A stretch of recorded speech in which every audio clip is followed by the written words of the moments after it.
This is melted plastic mixed with sand. It has to look like poo. Ideally speaking, it's very visual like that. And it becomes as hard as concrete once a hydraulic press squeezes it into shape. A company in Nairobi wants to install these plastic bricks on streets across Kenya's capital. Could they become a solution for a country where 90% of roads have never been paved? And are roads made from plastic trash really a good idea? We went to Nairobi to meet the young inventor making bricks out of worldwide waste. Nzambe Mate opened her company, Jijenge Makers, in 2018. So Jijenge is a Swahili word which translates to build yourself. The factory processes 3 of the 7 types of single-use plastics. Here on my right, these are the hard plastics, and here on my left, these are the soft plastics. Kenya has one of the world's toughest bans on plastic bags, but bottles and other containers are still everywhere. This is where workers sort them. They can handle about 10 metric tons of plastic every month. So this is the guy who starts our production. Without him, we are happy. So big up. Vinny operates the crusher, which pulverizes plastic into small pieces. Just crushes it very loud. Workers fold the dry mix together with a shovel. Depending on the color you want, this is a stage at which you put the color pigment. And then after that, it's fed on the extruder. This machine heats the plastic and sand mixture until it's soft enough to mold. This is one of my proudest moments as a person, as a team member, and also as the founder of Jijenge. So what you see here, the machine and all the others, we fabricated here in Jijenge. It is mixed together at very high temperatures. So it ranges anything from 300 to 400 degrees centigrade, where it mixes that plastic and sand and forms a gooey, like a dough-like material. And that's what we make the brick with. Each lump of the mixture is weighed by hand. People say the smell is something like new asphalt on a hot day. So the brick currently Joseph is producing is a 1.3 kilogram. So that's what he's measuring. He's measuring 1.3 kilogram of the mixture. This hydraulic press can squeeze 9 bricks at a time.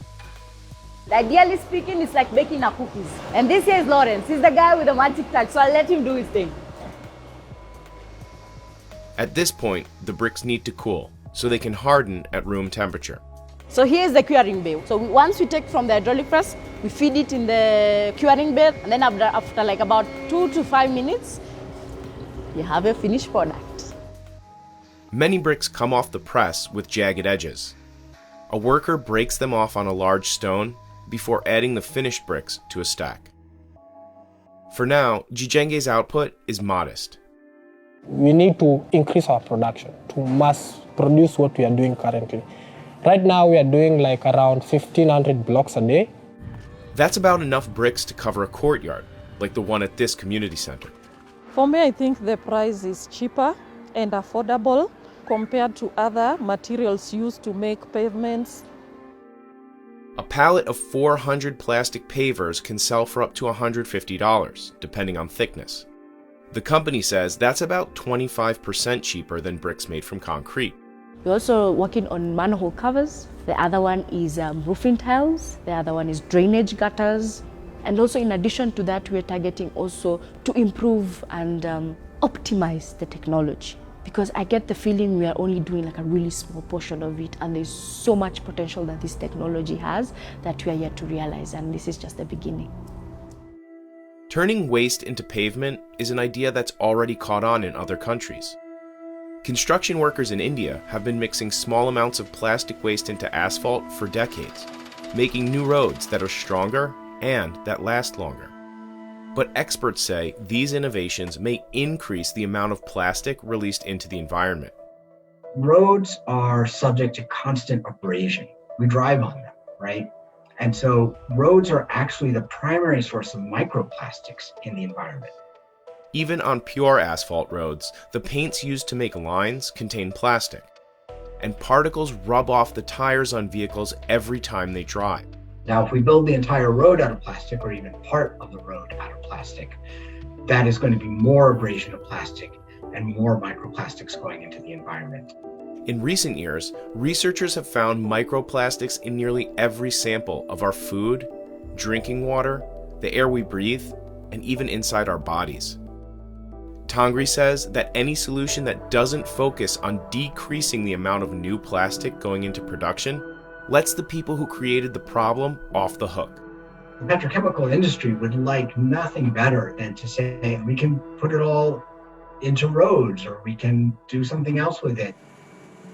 Still, roads made with plastic are cheaper, mainly because they require less asphalt. And they make good use of plastic that would otherwise end up in places like Dandora, Nairobi's only official landfill. The cars that bring these plastics are more every day, they come every day. It reached full capacity 20 years ago, but new garbage keeps coming in. As you can see, most of the waste here is plastic waste. Amos Wamanya is an environmental activist and renewable energy consultant. We even have the smokes and all that being plastic being burned, which is very problematic to the health. In Nairobi's poorest areas, there are no sanitation services. Many people toss garbage into rivers or just burn it, as much as 750 tons every day. Kenya does not have enough infrastructure to allow recycling. But that didn't stop American oil lobbyists from proposing a trade deal to export millions of tons of plastic waste to Kenya. The American Chemistry Council was advising the U.S. representatives within the trade deal negotiations to include a clause that would allow plastic materials to be imported to Africa through Kenya. Nzambi knows that her invention can't tackle a mountain of trash that large. So far, her factory has recycled 50 metric tons of waste this year, but Nairobi produces 6 times that amount of plastic trash every single day. We need variant solutions. So I cannot say this is the solution in terms of like, does the biggest impact and all that stuff? No. Does it have an impact? Yes. Do we need to do more? Definitely. Still, she is continuing to expand her business. Nzambi being the founder of Jenge motivates me a lot. She wants to achieve a lot in life. She wants to achieve a lot for the company. In 2020, the United Nations recognized Nzambi as a young champion of the earth and awarded her $10,000. And she says her company is closing a $500,000 seed funding round. We have more demand that we can supply. And that's because there's a lot of market awareness and market uptake that is coming in. And once again, as I said, with the shipmental shift with consumption, but we cannot produce that. She employs 20 people full-time, nearly all of them under 30 years old. Me, my team, and everyone else in the space, we get to earn a living, and that I'm happy with. Most of her customers are local, including her mother, who is also an entrepreneur. She just started a business raising egg-laying hens in her backyard. They are very peaceful birds. Yeah, I've got 1,200. Yes. Nzambi's first experiments with plastic trash took place here. Now, her bricks cover the entire driveway. Even outside, she has done this up to outside the compound. And we are very grateful. Now we live in a very good place. Eventually, Nzambi wants her business to grow internationally. Plastic waste is not just a Kenya problem, it's not a Nairobi problem, it's a worldwide problem. And so if we can figure out how to solve it in our local, then it's easy to replicate that solution to maybe to start to the East Africa region, and then to the greater part of the world. And her biggest fans support the future she's building, one brick at a time. As a mother, I'm very proud about her. Na magugu. Magugu.